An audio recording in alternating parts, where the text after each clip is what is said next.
Let's cross to Canberra now and catch up with Pauline Hanson, the founder and leader of One Nation. Thanks for joining us, Pauline. I've got to get your thoughts on what's happened today with this detainees issue. Are you happy that these laws are going to resolve the problem? Can you explain to us in simple terms how they'll work? Are they going to resolve them?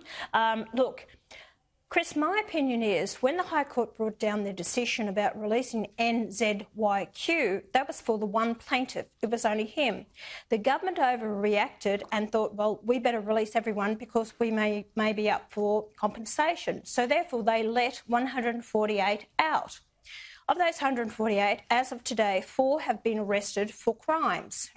Okay, sexual assault, trying to grab luggage off a carousel, and anyway, alleged crimes. Caught. Okay, alleged crimes, correct. So anyway, they've been caught.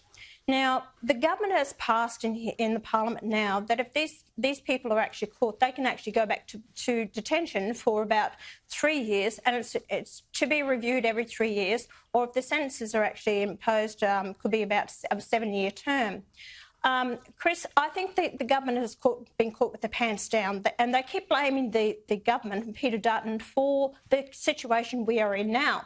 When it was passed originally to keep these people in the detention centres, they have to keep them there because for 3 reasons. They can't be returned back to their own homes if they have fear of execution, if they are a genuine refugee, or the fact is that they could be left stateless. So if you strip them of Australian citizenship, they've got nowhere to go. You can't send them anywhere. Now, what I asked of the Minister, Murray Watt, I said to him, well, you're blaming the former government for this situation we're in, yet you voted for it. So as I did when we passed in Parliament, you never raised unconstitutional concerns then. You said that he hasn't deported this NZYQ. How many times have you tried to deport him in your term of government? 1.5 years. They said 6 times. And I said, well, what's the difference? You haven't been able to get rid of him. Why blame the former government? The thing is that the High Court has made in a couple of former determinations that you can't keep people in detention for an indefinable amount of time. They knew this. They knew this nearly a year ago. When the Benbrika case came up in 2020, because he was trialled in 2008. He was judged. He was supposed to be released in 2020. They extended his case, his term imprisonment, and he's due to be released in 24th of December 2024. And what I'm hearing is the government is going to release him. They're not making any moves to keep him locked up, and he is a terrorist, and he hasn't reformed at all from his views. So it's interesting how the government is going to handle all this, Chris. Yeah, not interesting. It's frightening how they're going to handle this. You mentioned, of course, they keep blaming the coalition for their woes. They seem incapable of just dealing with this issue, admitting their own errors and getting on with it. It's all about political payback here. Have a listen to Claire O'Neill here today. What the coalition is saying is absolute garbage, and they know that. They know that they are out there telling lies, and they have been playing politics with this for weeks. Let's call it for what it is, garbage and lies. Look, she'd be better off just apologising and fixing the problem, wouldn't she? What about Dreyfus refusing to apologise? Of course they've got something to apologise about here.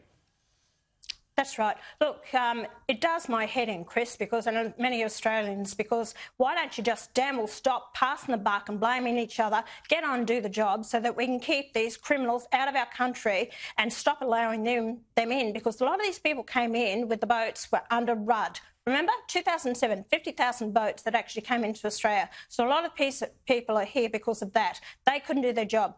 The coalition, I warned them, Rudd and, the Labor Party are soft on immigration. And, Chris, I've got to make a point of this.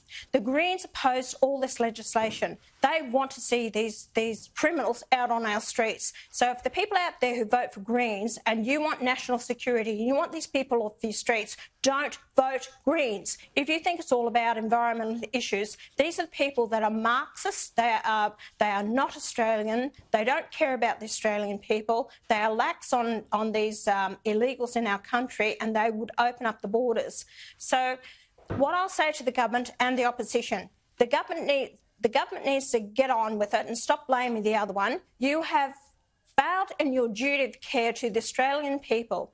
If you had your eye on the ball and you knew the determination that was handed down in the courts on previous cases, you should have been aware of this. You would have got ready, yeah. Put in place legislation before this happened with NZYQ. There's no doubt. The government's to blame for this. There's no doubt, and you're so right, though, Pauline, to point out the Greens. Just a reminder to everyone that the Greens say none of this is necessary. Just let the criminals wander the streets, the non-citizen criminals. And we've already seen 4 cases of where that can expose to Australians to alleged risks. Thanks for joining us, Pauline. I appreciate it. Pauline Hanson there in Canberra.